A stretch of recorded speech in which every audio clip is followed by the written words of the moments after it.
स्वागत है आपका के न्यूज में। मैं हूं आपके साथ विशाल पंडित और हम बात करेंगे क्या फिर एक बार आपकी सरकार। दिल्ली चुनाव में आप सुप्रीमो अरविंद केजरीवाल का रैलियों पर फोकस है। फिलहाल वो रैलियों में विरोधियों पर तीखे प्रहार कर पार्टी की जीत का आधार तैयार करने में जुटे हुए हैं। आपकी रणनीति है कि पार्टी के अंदरूनी सर्वे में जो कमजोर सीटें बताई जा रही हैं वहां जीत का मार्जिन बढ़ाया जाए। इस रिपोर्ट को देखिए। क्या है फैक्टर? बीते 2 चुनाव में दलित मतदाताओं का साथ। इसमें वो तबका जो साफ सफाई के काम से जुड़ा है। इस वर्ग के लिए झाड़ू की अपनी अहमियत है। 2013 के चुनाव में दलित मतदाताओं ने आपका दिया था साथ। 2013 में 12 आरक्षित सीटों में से 9 सीट आपने जीती। पिछले 2 चुनाव में आपने सभी 12 सीटों पर क्लीन स्वीप किया। 1993 से लेकर 2020 तक 7 विधानसभा चुनाव में दलितों के लिए रिजर्व सीटों पर जिसने बढ़त हासिल की उसकी सरकार बनी। दिल्ली विधानसभा चुनाव की वोटिंग में अब कुछ ही समय बचा है। आप बीजेपी और कांग्रेस ज्यादा से ज्यादा वोटरों को अपनी ओर रिझाने में लगे हैं। प्रतीकों की राजनीति में केजरीवाल के चुनाव चिन्ह को बीते 2 चुनाव में दलित मतदाताओं का साथ मिला। इसमें वो तबका भी है जो साफ सफाई के काम से जुड़ा है। इस वर्ग के लिए झाड़ू की अपनी अहमियत है। बता दें कि 2013 के चुनाव में दलित मतदाताओं ने नई बनी आम आदमी पार्टी का साथ दिया।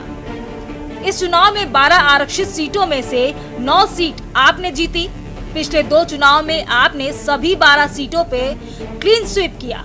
बता दें कि 1993 से लेकर 2020 तक 7 विधानसभा चुनाव में दलितों के लिए रिजर्व सीटों पर जिसने बढ़त हासिल की उसकी सरकार बनी।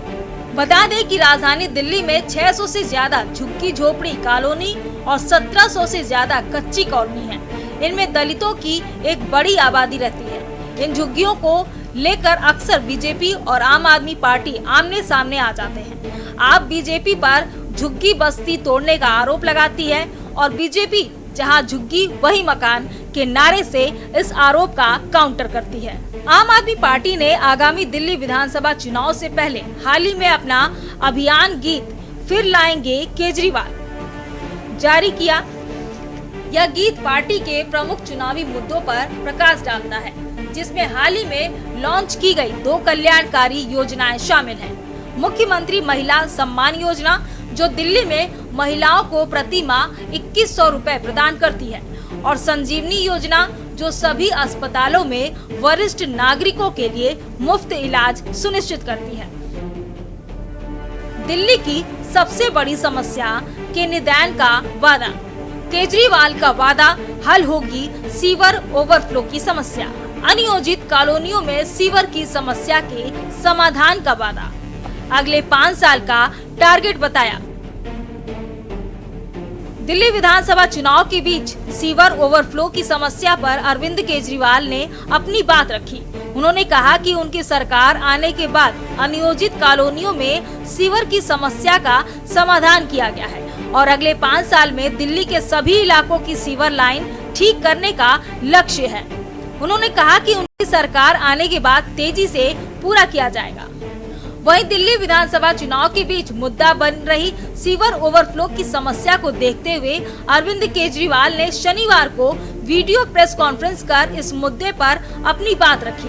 केजरीवाल ने कहा कि उनकी सरकार आने के समय 2015 में अनियोजित कॉलोनियों में बहुत सी समस्याएं थी। सुप्रीम कोर्ट का आदेश था, केंद्र सरकार के कुछ आदेश थी जिसकी वजह से इन कॉलोनियों में काम नहीं हो पा रहे थे। अरविंद केजरीवाल ने कहा कि मगर उनकी सरकार आने के बाद 2015 से इन कॉलोनियों में काम शुरू हुए। जिन 1792 ऐसी कॉलोनियों में समस्याएं आ रही थी उनमें सबसे बड़ी समस्या सीवर की समस्या थी। वहां सीवर की लाइन नहीं थी। केजरीवाल ने दावा किया कि उनकी सरकार आने के बाद इनमें से अधिकतर कॉलोनियों में सीवर की नई लाइन डाल दी गई है। कई जगह इसे घरों से जोड़ने का भी काम चल रहा है जो उनकी सरकार आने के बाद से तेजी से पूरा किया जाएगा। उन्होंने कहा कि जिन इलाकों में सीवर की पुरानी लाइन है उन्हें बदला जाएगा, वहां नई सीवर की लाइन डाली जाएगी और सीवर जाम ओवरफ्लो की समस्या से जनता को छुटकारा दिलाया जाएगा। उन्होंने कहा कि पिछले 10 साल में हमने दिल्ली में नए सीवर डलवाने के बहुत काम किए, कुछ इलाके बचे हैं। हमारा लक्ष्य अगले 5 साल में दिल्ली के सभी इलाकों की सीवर लाइन ठीक करना है। आपको बता दें कि दिल्ली चुनाव में आप प्रमुख अरविंद केजरीवाल जो रोज 3 रैलियां कर रहे हैं, ये रैलियां ज्यादातर उन सीटों पर हो रही हैं जहां पार्टी का मार्जिन कम है। शुक्रवार को केजरीवाल की 3 रैलियां उन सीटों पर होनी थी जिन्हें आपकी अंदरूनी सर्वे में कमजोर बताया गया या जहां जीत का मार्जिन बढ़ाने की जरूरत है। इनमें नजफगढ़ को कमजोर सीट माना गया है, जबकि द्वारका और उत्तम नगर में जीत के मार्जिन को बढ़ाने की योजना पर पार्टी काम कर रही है। आपके शीर्ष सूत्रों के अनुसार पार्टी ने रणनीति बनाई है कि केजरीवाल की रैलियां और जनसभाएं ऐसी सीटों पर हो जहां जीत सुनिश्चित की जा सके या जहां जीत का मार्जिन बहुत कम है। ऐसी सीटों की संख्या 18 से 21 के बीच हो सकती है। केजरीवाल अपने खुद के विधानसभा क्षेत्र में बंद कमरे में बैठकों पर फोकस कर रहे हैं। दूसरी ओर पार्टी के वरिष्ठ नेता उन विधानसभा क्षेत्रों में प्रचार कर रहे हैं जिन्हें आपके लिए फेवरेबल माना जा रहा है। आने वाले दिनों में केजरीवाल दक्षिण दिल्ली के देवली और पूर्वी दिल्ली के जंगपुरा में रैलियां करेंगे। बता दें कि जंगपुरा से मनीष सिसोदिया चुनाव लड़ रहे हैं। पंजाब के मुख्यमंत्री भगवंत मान और आप सांसद संजय सिंह पदयात्रा, रोड शो और सभाएं कर रहे हैं। पंजाब के कई मंत्री और अन्य राज्यों के आप नेताओं को भी अलग अलग सीटों की जिम्मेदारी दी गई है। स्पेशल डेस्क के न्यूज इंडिया। अधिक जानकारी के साथ हमारे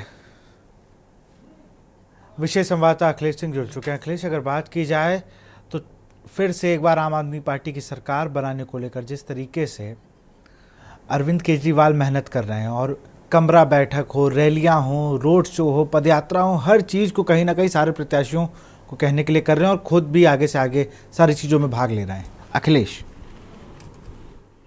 दिल्ली के विधानसभा चुनाव में आम आदमी पार्टी, कांग्रेस और बीजेपी सभी मैदान में उतरे हुए हैं, लेकिन आम आदमी पार्टी ने जिस तरह से अपनी स्ट्रेटजी को बनाया है, सरकार के पुराने काम और पुराने वादे जिनको उन्होंने पूरा किया है, उनको आगे रख के जनता के बीच जा रहे हैं।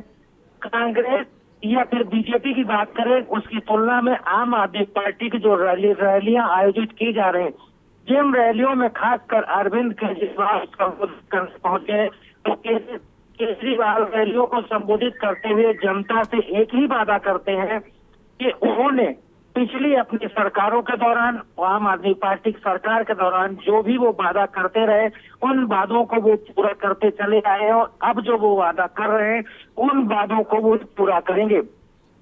सीधे तौर पर अरविंद केजरीवाल कह रहे हैं कि अगर अगली सरकार बनी और उनकी सरकार बनने पर अब उन्होंने जो भी नए वादे किए हैं उन वादों को वो पूरा करेंगे और पुराने वादों के तहत जो योजनाएं चल रही थी, जिनका लाभ वो जनता को दे रहे थे, वो योजनाएं भी लगातार चलती रहेंगी। इसके अलावा एक और खास बात देखने की भारतीय जनता पार्टी का डर बताकर आमतौर पर लगातार वो कह रहे हैं कि अगर भारतीय जनता पार्टी की सरकार दिल्ली में आती है तो योजनाएं बंद हो जाएंगी। तो वहीं आज अमित शाह ने प्रेस कॉन्फ्रेंस की और प्रेस कॉन्फ्रेंस करने के दौरान यही जो डर पैदा आम जनता में बन रहा है और उसका झुकाव आम आदमी पार्टी की ओर बढ़ रहा है, इससे खुले कॉन्फ्रेंस में कहा कि केजरीवाल झूठ बोलकर आम जनता को डरवा रहे हैं कि भाजपा की सरकार आएगी तो योजनाएं बंद हो जाएंगी। ऐसा नहीं होगा, लेकिन चुनाव में सभी जगह सहमत का खेल चलता है। हर पार्टी, हर कैंडिडेट और हर पार्टी का मुखिया चुनावी रैलियों में इस तरह के वादे और दावे करता है ताकि जनता को अपनी तरफ मोड़ा जा सके और अपने प्रत्याशियों को ज्यादा से ज्यादा वोटों से जिताया जा सके।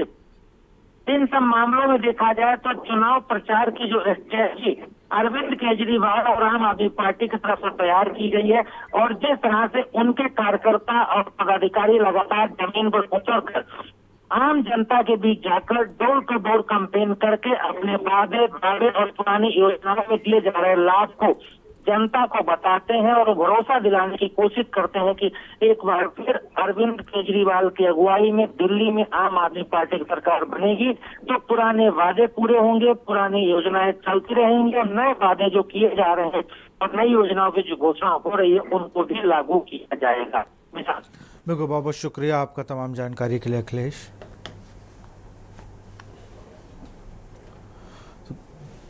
केजरीवाल ने अगले आने वाले 5 साल का टारगेट बता दिया है। फिलहाल दिल्ली के चुनावी घमासान में अरविंद केजरीवाल एक बार फिर से सरकार बनाने की उम्मीदों से मैदान में उतरे हैं।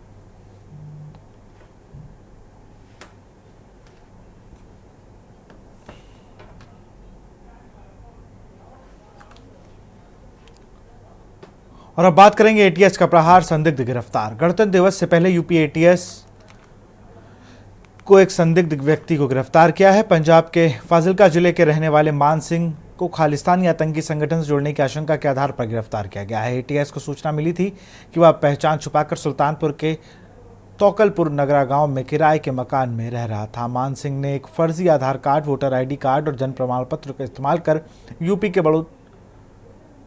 भदोड़ा जिले में बैंक खाता खोला था। एटीएस की जांच में ये पता चला कि इस पते पर मान सिंह नाम का कोई व्यक्ति नहीं रहता है। वहीं मान सिंह विदेश जाने के लिए पासपोर्ट भी बनवाने की कोशिश कर चुका था। उसे पिछले साल अप्रैल मई में सुल्तानपुर में पासपोर्ट आवेदन करते हुए देखा गया था। इसके अलावा उसने सुल्तानपुर में कुछ ज़मीन भी खरीदी थी, जिसकी जाँच एटीएस टीम कर रही है। एटीएस टीम ने मान सिंह से पूछताछ शुरू कर दी है और आगे की छानबीन जारी है।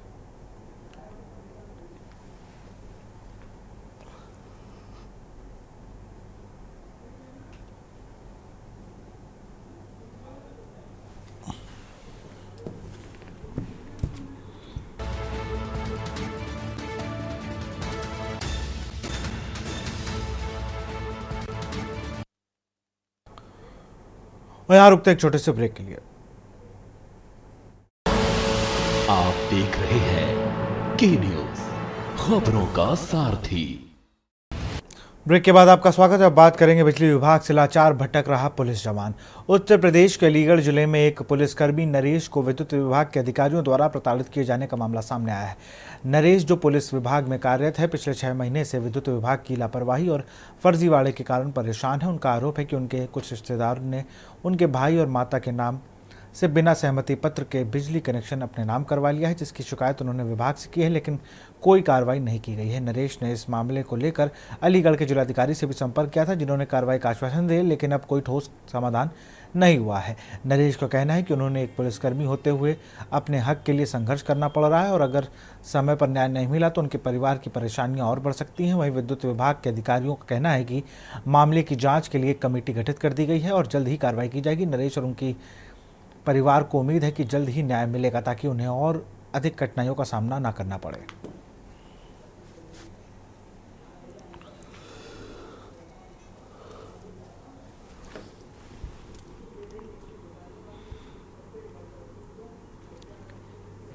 ये है कि हमें से पूछी नहीं है, कुछ भी सहमति नहीं है हमारी।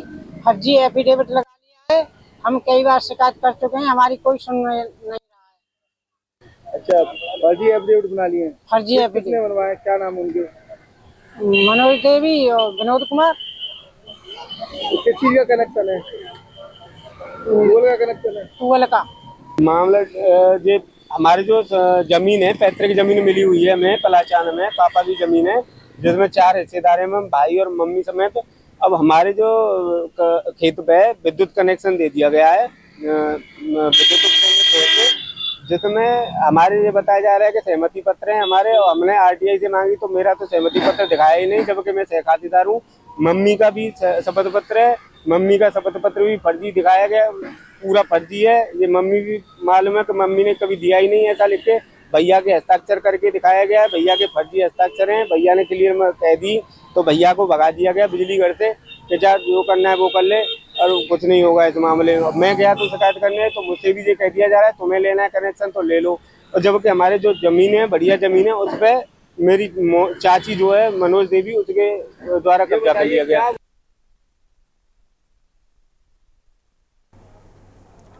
तो फिलहाल खबरों में इतना ही। देखते रहिए के न्यूज़ इंडिया। नमस्कार।